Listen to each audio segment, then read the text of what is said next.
Our top focus at 2, there is no let-up in provocations by Pakistan ahead of NSA-level talks on Sunday. Even as Pakistan invited separatists for talks with NSA Sartaj Aziz, as its troops continue to open fire at Indian posts, people living near the line of control continue to flee their homes. Villagers, particularly in Poonch district's Balakot area, are facing the brunt of Pak shelling. Terrified villagers have been moved to safer locations. Many houses have been damaged due to continuous shelling.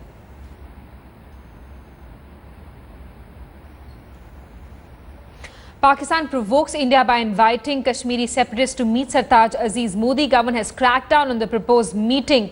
Now, all big Hurriyat leaders were released after they were taken into preventive custody. However, they continue to be under certain restrictions. This comes after the Pakistan High Commission invited Kashmiri separatist leaders for consultations with its National Security Advisor Sartaj Aziz ahead of NSA-level talks. The invite has been extended to separatist leaders, including Mirwais Umar Farooq and Syed Ali Shah Gilani. Both separatists have already accepted the invitation. Remember, last year, India had cancelled Foreign Secretary-level talks with Pakistan after its High Commissioner invited separatist leaders for a meeting. We are right now joined by Mirwais Umar Farooq himself, and let's just speak to him about this entire controversy that has erupted over the NSA-level talks.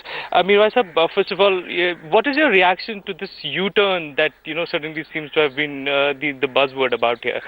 First, you're house arrested, then you're released, then you're house arrested again. How do you react to it? I think this is not something new. I mean, every other day, more or less, we're under house arrest. So, but yes, the context was this time different. I think one got the impression that they are physically going to stop us from going to Delhi and not meeting the NSA, which is sad. I think it's very unfortunate that politics has stooped to such a level where, I mean, the whole idea behind the Hurriyats going to Delhi was that we wanted to strengthen the process of dialogue between the two countries.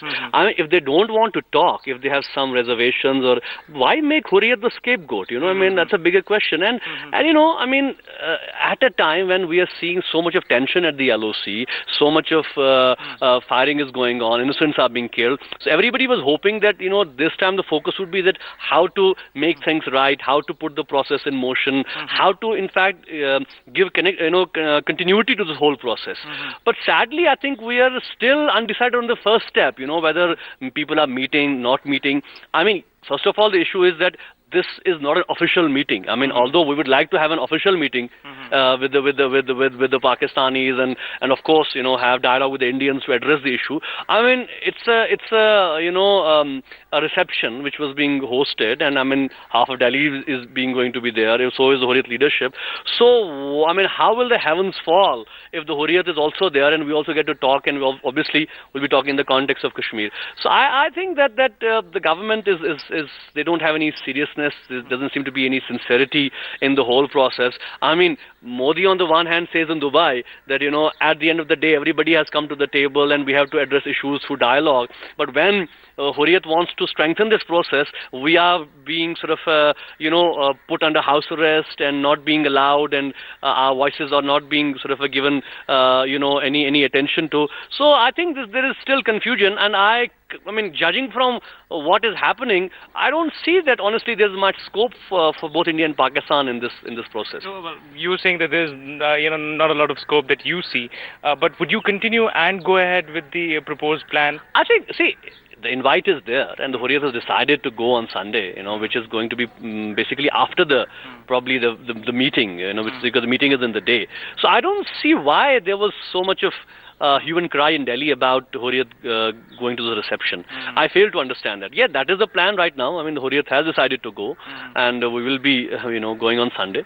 But I mean, the whole idea, as I said, was that this is the way to go. Yes, we want India and Pakistan to move forward, and I mean, the people of Kashmir want this process to be strengthened. We want India and Pakistan to have a regular interaction with each other, because we know that our problem cannot be resolved unless both countries have the trust and that mechanism between them. So we were happy that this is going to happen, but somehow it's always becomes controversial whenever Hurriyat is invited to Delhi. It all started with last year in August when there was the foreign secretary level talks and you were invited, and India reacted the way it reacted.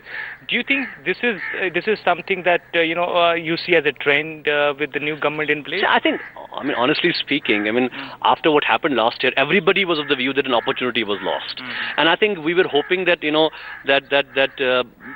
Delhi would go the Vajpayee way. They would show magnanimity. They would reach out to Islamabad. They would reach out to people. The Vajpayee said that we have to move in the ambit of humanity. But sadly, we saw the other way around, and in fact we saw more hardening of stance. And then now everybody was looking forward to this meet to happen in a non-controversial manner and some start to be made. But sadly, again, it has been in the thick of controversy. Before it has even started. So I don't know what they're going to talk about. When the whole focus is going to be that who is going to score brownie points, and sadly the Congress has also jumped in at a time when we thought that the Indian opposition would play a much more responsible role in terms of strengthening the process, because that's what even people like Manmohan Singh and others believed genuinely, that that peace and stability and dialogue need to be given a chance. So I believe that sadly there is politicking going on, and somehow in this whole thing Hurriyat is being made the scapegoat, and people are looking at this whole issue as how to score brownie points over each other. One last question. This entire mindset that from India's perspective they don't want them to rake Kashmir up, and that's why perhaps the reaction, and from Pakistan's perspective they want Kashmir to be raked up always whenever there are talks.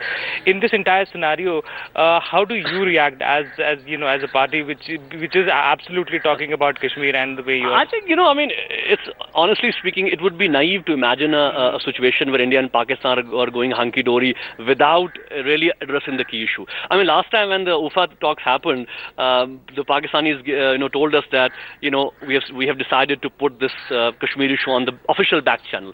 So in fact we were happy that it means that it's going to be a more serious effort away from the media, away from the glare of the press. So they're going to focus on that. So I think even that is something which we support. See, at the end of the day, it's the third generation of Kashmiris who are living in hostility, who are living in this uncertainty. We want an end to this, and we want the leadership of India and Pakistan to show the way, not to create more confusion. And sadly, it always becomes a situation that whenever Hurriyat is invited, whenever there is a question of Kashmir, flags and eyebrows are raised, red flags and eyebrows are raised. So, let us call a spade. At the end of the day, the core issue is Kashmir. Whether you talk terrorism or you talk trade, you talk anything else, you talk cross-border infiltration, everything is related to Kashmir. So if you're ignoring Kashmir, then you are categorically accepting the fact that you don't want much to happen of these talks. Thank you very much. That was Mirwais giving his perspective on the entire issue. With cameraman Tariq Shujaul Haq in Srinagar for India Today. I don't think the Hurriyat should be a red line. I don't think these talks are going to be called off. This looks to me like serious business. You don't call the National Security Advisor of Pakistan here and then say the talks are called off. And if the Hurriyat is in some people's mind, or Gilani Sahab is in some people's mind a red line, then I think Mr. Sartaj Aziz would be suitably warned.